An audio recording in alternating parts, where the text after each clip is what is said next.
অভিষেক বন্দ্যোপাধ্যায়কে নন্দীগ্রাম চ্যালেঞ্জ শুভেন্দু অধিকারীর। অভিষেককে নন্দীগ্রামে হারানোর চ্যালেঞ্জ ছুড়ে দিয়েছিলেন বিরোধী দলনেতা।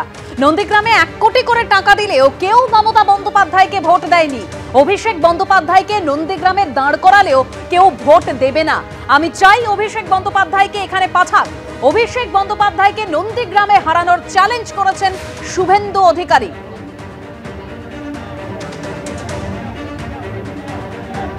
গ্রামের কোন হিন্দু মমতাকেও ভোট দেয়নি, তার ভাইপোকে এখানে যদি দাঁড় করায় ভোট দিবে না। আমি চাই ওই ভাইপোকে পাঠাক এখানে। ভাইপা ঘুরে বেড়াচ্ছে, তোর ভাইপো অভিষেককে এখানে দাঁড় করাক। আমি চাই ওকে এখানে হারাবো আর ওটাকে বড়টাকে ওখানে হারাবো। আজকে অভিষেক বন্দ্যোপাধ্যায়কে নন্দীগ্রামে হারানোর চ্যালেঞ্জ ছুড়ে দিয়েছেন বিরোধী দলনেতা। এর আগে ভবানীপুরে মমতা বন্দ্যোপাধ্যায়কে হারানোর চ্যালেঞ্জ ছুড়ে দিয়েছিলেন শুভেন্দু অধিকারী। কি বলেছিলেন সেই সময় শোনাবো। রাজনৈতিক টুল, এটা হাইকোর্টের আজকের রায় প্রমাণ হয়ে গেছে। আবার মিথ্যা মামলা করলে আবার হাইকোর্টে যেতে আমি পারবো, সে লিবার্টিও হাইকোর্ট দিয়েছে। অতএব দেখবি আর জ্বলবি, লুচির মতো ফুলবি। নন্দীগ্রামে হারিয়েছি, ভবানীপুরেও হারাবো, মমতাকে প্রাক্তন করবো, ওর ভাইপোকে জেলে পাঠাবো। আর আজকে অভিষেক বন্দ্যোপাধ্যায়কে নন্দীগ্রামে হারানোর চ্যালেঞ্জ ছুড়ে দিয়ে শুভেন্দু অধিকারী বলেছেন, নন্দীগ্রামে 1 কোটি করে টাকা দিলেও কেউ মমতা বন্দ্যোপাধ্যায়কে ভোট দেয়নি।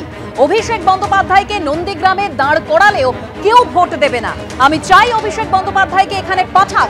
এভাবেই অভিষেক বন্দ্যোপাধ্যায়কে নন্দীগ্রামে হারানোর চ্যালেঞ্জ ছুড়ে দিয়েছেন শুভেন্দু অধিকারী।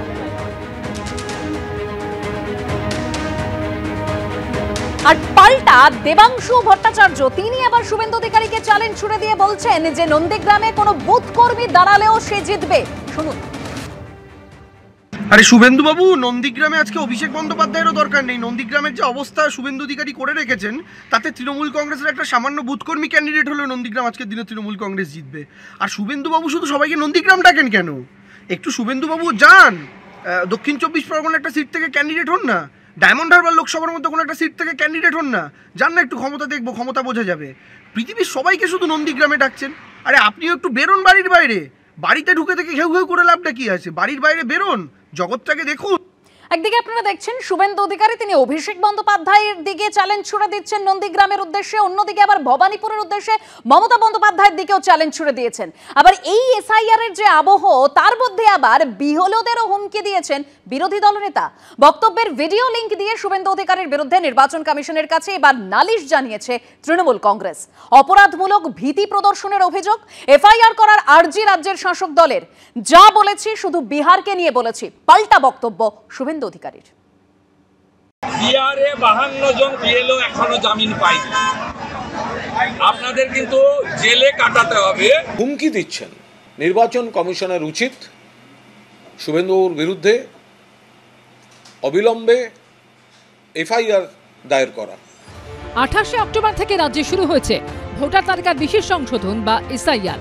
4 নভেম্বর মঙ্গলবার থেকে শুরু হবে বাড়ি বাড়ি গিয়ে এনুমারেশন ফর্ম বিতরণ ও তথ্য সংগ্রহের প্রক্রিয়া। সেই কাজ শুরুর আগে বিহারের উদাহরণ টেনে বিএলওদের হুমকি দেওয়ার অভিযোগ উঠল শুভেন্দু অধিকারীর বিরুদ্ধে। আর এই নিয়ে নির্বাচন কমিশনের কাছে অভিযোগ দায়ের করল তৃণমূলের রাজ্য সাধারণ সম্পাদক অরূপ বিশ্বাস কমিশনকে দেওয়া চিঠিতে লিখেছেন, ভোটার তালিকার অখণ্ডতা ও নিরপেক্ষতা রক্ষা করার দায়িত্ব যেসব সরকারি কর্মীকে দেওয়া হয়েছে, পরিকল্পিত ও নির্লজ্জভাবে তাদের ভয় দেখানো হচ্ছে। যদি বিষয়টিকে এখনই গুরুত্ব না দেওয়া হয়, তাহলে পশ্চিমবঙ্গে স্বচ্ছ অবাধ নির্বাচন সম্ভব নয়। শুভেন্দু অধিকারীর হুঁশিয়ারির ভিডিও লিংক দিয়ে অরূপ বিশ্বাস লিখেছেন, এসআইআর ঘোষণার পর শুভেন্দু অধিকারীর মতো নির্বাচিত জনপ্রতিনিধির মুখে এই ধরনের মন্তব্য ফৌজদারি অপরাধের শামিল। তা ভারতীয় ন্যায় সংহিতার 351 ধারায় পড়ে। অবিলম্বে বিরোধী দলনেতার বিরুদ্ধে পদক্ষেপ নেওয়ার অনুরোধ জানানো হয়েছে নির্বাচন কমিশনের কাছে। এমনিতেই নির্বাচন কমিশন বিজেপির দ্বারা প্রভাবিত, বিজেপির অঙ্গুলি হেলনে, বিজেপির নির্দেশে তাদের রাজনৈতিক উদ্দেশ্য সাধনের জন্য নির্বাচন কমিশন ব্যবহৃত হচ্ছে। তার উপর এইভাবে যদি বিজেপির নেতারা হুমকি দিতে থাকে, তো তাহলে বিএলওরা কাজটা করবেন কিভাবে? আমি যা বলেছি বিহারের কথা রেফারেন্সে বলেছি, আবার বলবো, বিএলওরা তৃণমূল বিজেপি কোন দলের কথা শুনবেন না, ইলেকশন কমিশনের কথা শুনবেন। আপনাদেরকে স্মরণ করিয়ে দিতে চাই, বিহারে 52 জন বিএলও অবৈধ কাজ করেছিল বলে জেলে গেছে। এই অবস্থা যদি আপনার না বোঝা যাচ্ছে, তো পায়ে কাঁটা ফুটেছে, ঘেউ ঘেউ ঘেউ ঘেউ করছে। এই নিয়ে তৃণমূল ও বিজেপিকে আক্রমণ শানিয়েছে কংগ্রেস। এই কাজটা বাইনারি পলিটিক্সের একটা দিক। বিজেপি অবাঞ্ছিত কিছু কথা বলছে, তৃণমূল অবাঞ্ছিত কথা বলছে, এতে টোটাল মার্কেটটা উত্তপ্ত হচ্ছে। বোলপুর এবং ইলামবাজারের সভা থেকে বিএলওদের হুঁশিয়ারি দিয়েছিলেন মমতা বন্দ্যোপাধ্যায়। সূত্রের দাবি, বিএলওদের কার্যত ম্যানমার্কিং এর নির্দেশ দিয়েছেন অভিষেক বন্দ্যোপাধ্যায়। বিএলওদের বেঁধে রাখার হুঁশিয়ারি দিয়েছেন কোচবিহার জেলা তৃণমূলের চেয়ারম্যান গিরীন্দ্রনাথ বর্মন। নির্বাচন কমিশনের উদ্দেশ্যে কাছে বেঁধে রাখার হুঁশিয়ারি শোনা গেছে বাসন্তীর বিধায়ক শ্যামল মণ্ডলের গলাতেও। এই আবহেই এবার শুভেন্দু অধিকারীর বিরুদ্ধে নির্বাচন কমিশনের দ্বারস্থ হল তৃণমূল। ঋত্বিক প্রধান, উজ্জ্বল মুখোপাধ্যায় ও ঐশী মুখোপাধ্যায়ের রিপোর্ট, এবিপি আনন্দ। একদিকে বিএলওদের বারবার হুমকি হুঁশিয়ারি দিয়ে চলেছেন রাজনৈতিক দলের নেতারা, আর এবার বিএলও নিয়োগ নিয়েও একটা বিতর্ক তৈরি হয়েছে। বিএলওরা তারা বিতর্কের মুখে পড়েছেন, আর এসআইআর এর বিরোধিতা করছেন এবার খোদ বিএলও। স্বেচ্ছাসেবী সংগঠনের সদস্য হিসেবে পথে নেমে তিনি কিনা রাজ্যে এসআইআর এর নামে ঘুরপথে এনআরসির ষড়যন্ত্রের অভিযোগ করছেন। নদিয়ার শান্তিপুরে বিএলও বিতর্ক এবার নতুন মাত্রা পেল, দেখুন। এসআইআর এর বিরোধিতায় সরব খোদ বিএলও। এসআইআর এর আগে আইআর বলে যেটা ইন্টেনসিভ রিভিউ, সেটা প্রতি বছরই হতো রিভিশন। সেই রিভিশন প্রতি বছরই হতো, তার আগে একটা এস যোগ করে আদতে ঘুরপথে এনআরসি করবার চক্রান্ত চলছে। ভোটার তালিকার বিশেষ সংশোধনের ক্ষেত্রে বিএলওদের ভূমিকা সবচেয়ে গুরুত্বপূর্ণ। ভোটার তালিকায় নাম থাকা কিংবা কাটার ক্ষেত্রেও তারা গুরুত্বপূর্ণ ভূমিকা নেন। সেই বিএলওই কিনা রাস্তায় দাঁড়িয়ে এসআইআর এর বিরোধিতা করছেন। আমরা গোটা নদিয়া জেলা জুড়ে আমরা সমীক্ষা চালিয়েছি। সেই সমীক্ষায় যেটা উঠে এসেছে 95% মানুষের কাছে, ওই আমার 95% মানুষের কাছে ওই 11টা কাগজ নেই। মঙ্গলবার থেকে এনুমারেশন ফর্ম নিয়ে যার ভোটারদের বাড়ি বাড়ি যাওয়ার কথা, তিনি কিনা এসআইআর এর প্রতিবাদ করছেন। শ্রমজীবী মানুষকে বেনাগরিক করার চক্রান্ত চালিয়ে দাও, পুড়িয়ে দাও, পুড়িয়ে দাও, পুড়িয়ে দাও। শান্তিপুর ব্লকের 196 নম্বর বুথের বুথ লেভেল অফিসার বা বিএলও এই প্রসেনজিৎ সাহা, পেশায় শিক্ষক। শান্তিপুর জন উদ্যোগ নামে একটি স্বেচ্ছাসেবী সংগঠনের সঙ্গেও যুক্ত তিনি। তাকেই শান্তিপুরের রাস্তা এসআইআর এর বিরোধিতায় সরব হতে দেখা যায়। যে বক্তব্য গতকাল দেখেছি, প্রকাশ্যেই দেখেছি, মিডিয়ার সামনেই দেখেছি। আমি কালকে যে কথাটা বলেছি সেটা একজন স্বাধীন ব্যক্তি হিসেবে আমার রাজনৈতিক বোধ থেকে কাজ এবং আমার রাজনৈতিক যে কর্মকাণ্ড সেটা আলাদা। বিষয়টি সামনে আসতেই সরব হয়েছে বিজেপি। এখানে এসআইআর করছে নির্বাচন কমিশন, এটার মধ্যে বিজেপি নেই।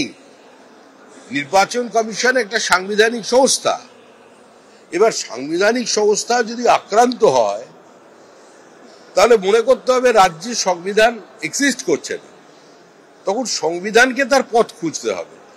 এর জবাব নির্বাচন কমিশন দিতে পারে, খুব বেশি হলে পশ্চিমবঙ্গের রাজ্যপাল দিতে পারে, বিজেপি না। একটা মানুষের সরকারি কর্মকাণ্ডটা দিনের 8 ঘন্টা চলে, আর বাকি সময়টা সেটা নিজের মতো ব্যয় করতেই পারে। প্রসেনজিৎ খুব বুদ্ধিমান মানুষ, ও নিজের অবস্থানটা আগামী দিনে ওই স্পষ্ট করে বলতে পারবে যে ও কোন দিকে যাবে। আর নির্বাচন কমিশনের বিরুদ্ধে যে ভূমিকা ও নিয়েছে সেটা নির্বাচন কমিশন বুঝবে যে ওকে বিএলও রাখা হবে কি হবে না। বিএলওর বিরুদ্ধে এখনো কোনো অভিযোগ আসেনি বলে জানিয়েছেন শান্তিপুরের বিডিও। তিনি বিএলওর কাজের ম্যাপিং এর কাজটাও ঠিকঠাক করেছেন, কোনো অভিযোগ পাইনি এখনো অবধি বিএলওর কাজ নিয়ে।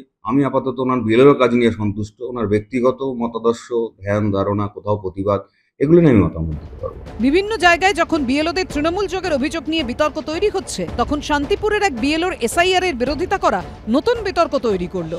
সুজিত মণ্ডল ও ঝিলম করঞ্জাইয়ের রিপোর্ট, এবিপি আনন্দ।